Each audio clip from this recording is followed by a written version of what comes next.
Welcome once again to Lehto's Law. Here's Steve Lehto. There's a case I've been following out of North Carolina, and this is an update. And a lot of stuff has happened along the way, but there's, at the heart of this, a man whose money was taken from him through civil asset forfeiture.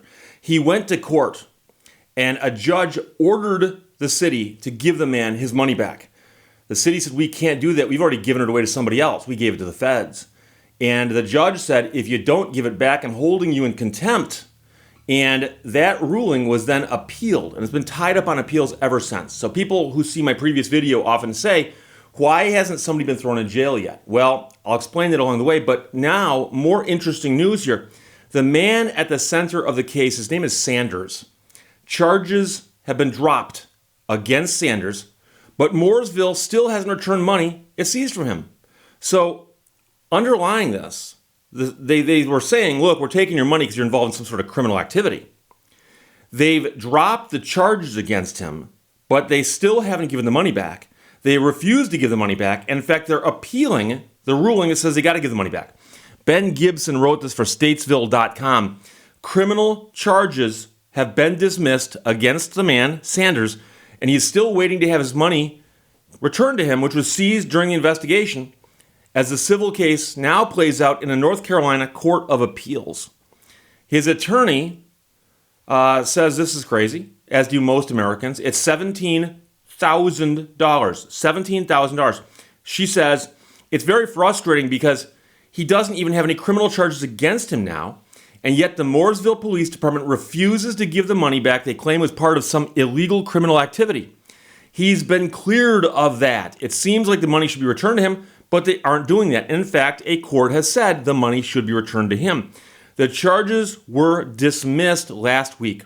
The charging officer followed protocol and secured leave from the court date from the DA's office.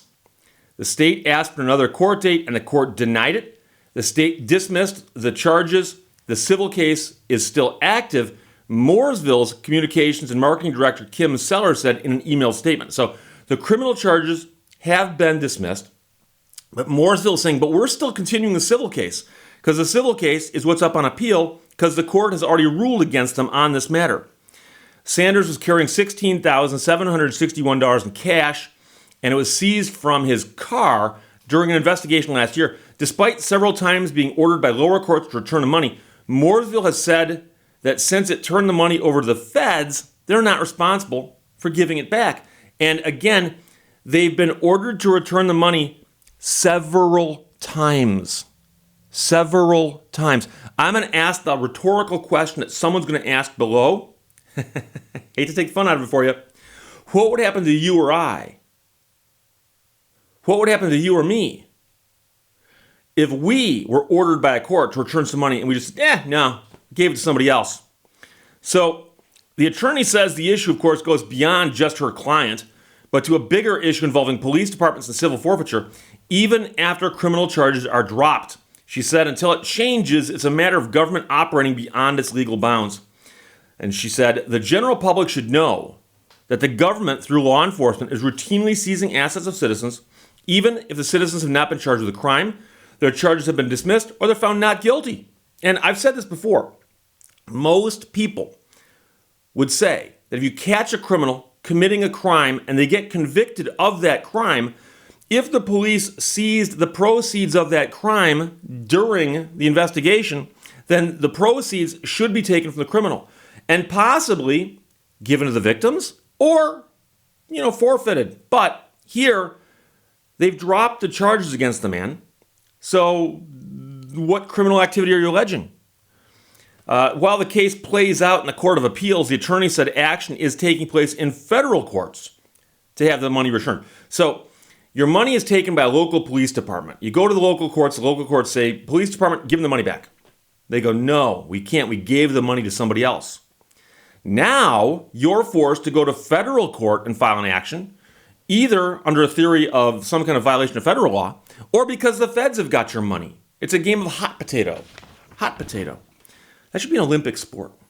November 16th of 2020, a vehicle leased by Sanders was searched, but according to his attorney, he did not give consent to the search.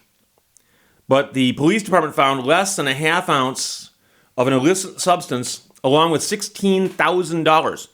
The amount of the substance they found would have made it a misdemeanor if, in fact, he'd been convicted, which he wasn't because charges had been dropped. So, on November 24th, District Judge Deborah Brown ordered Mooresville to return the money to Sanders because the police department couldn't tie the cash to any criminal activity. Mooresville's attorney argued that the town was not a party to the case and that the case needed to be heard at a higher level appellate court. They basically said, look, we had the money, but because we gave the money away, we're no longer involved in this. And that's a crazy concept because arguably, in that topsy-turvy logic, if you robbed somebody and gave away the money you stole, you could say, I'm no longer a party to this transaction. The money's gone.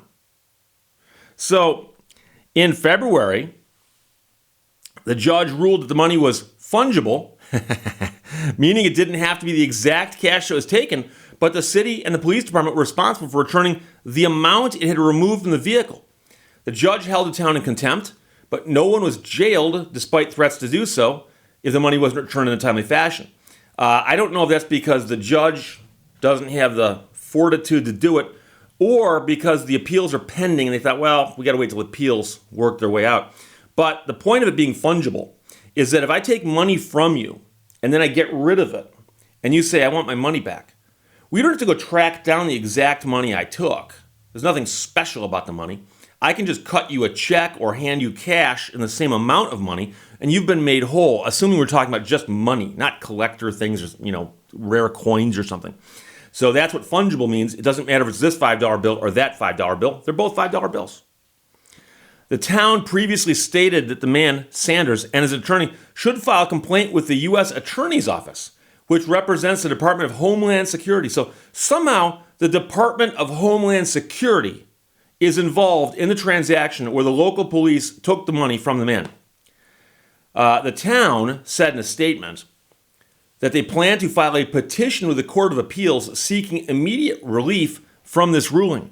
The town's police officers lawfully seized the funds at issue here and turned them over at the direction of the Department of Homeland Security as suspected drug proceeds.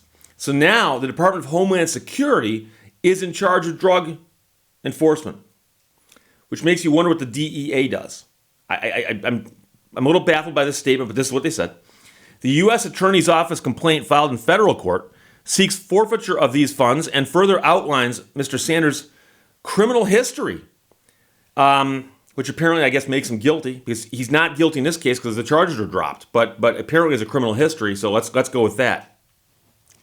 The town's police officers acted appropriately and in accordance with the law, and this will be established both in federal court when the Court of Appeals reviews these proceedings.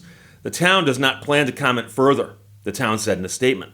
So they're saying they acted appropriately and in accordance with the law, yet when a judge tells them to do something, they won't do it.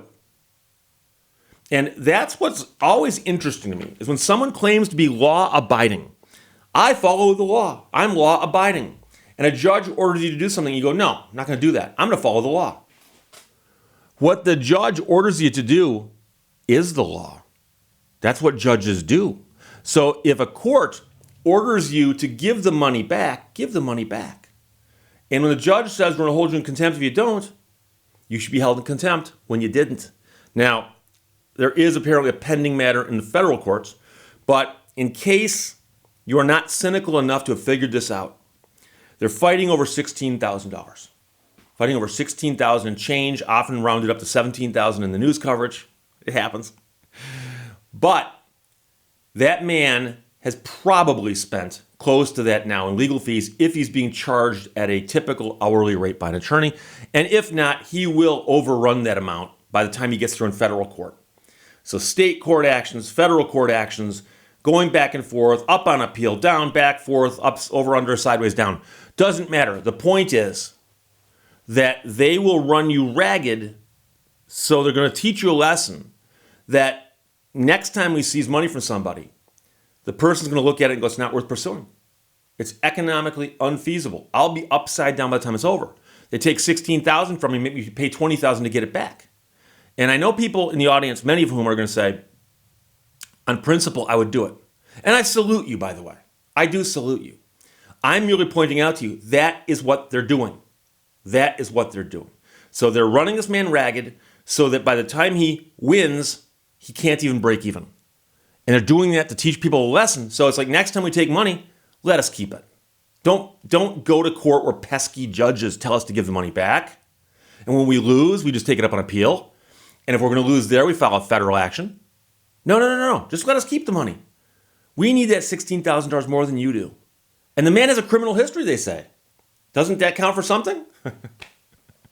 I'm sorry to laugh there. I don't find the situation funny, but it is absurd. So you have that. So Carl sent it to me. Thanks a lot. Statesville.com published it. It's a crazy story, and I can't do the updates every time a story crosses my desk because it keeps getting updated with this happening, that happening. So I'm merely choosing the major mileposts, the major events. And this is a major event because the charges have been dropped against Mr. Sanders, but Mooresville still has not returned the money they seized from him. Statesville.com published it. Ben Gibson wrote it. Carl sent it to me. Thanks a lot. And I have to point out, because some people have noticed that I have shaved. And the reason I shaved is I'm going to run the Free Press Marathon this fall. I'm training for it right now. And anytime I run more than 5 miles, having facial hair is such an uncomfortable thing. I realized this a couple days ago in the heat. You know something, Steve? If you shaved, you'd be more comfortable. So the facial hair experiment is over for now, but I appreciate the fact you guys put up with me. Thank you very much. I'll talk to you later. Bye-bye. Thank you for watching Lehto's Law. When the going gets tough, upgrade.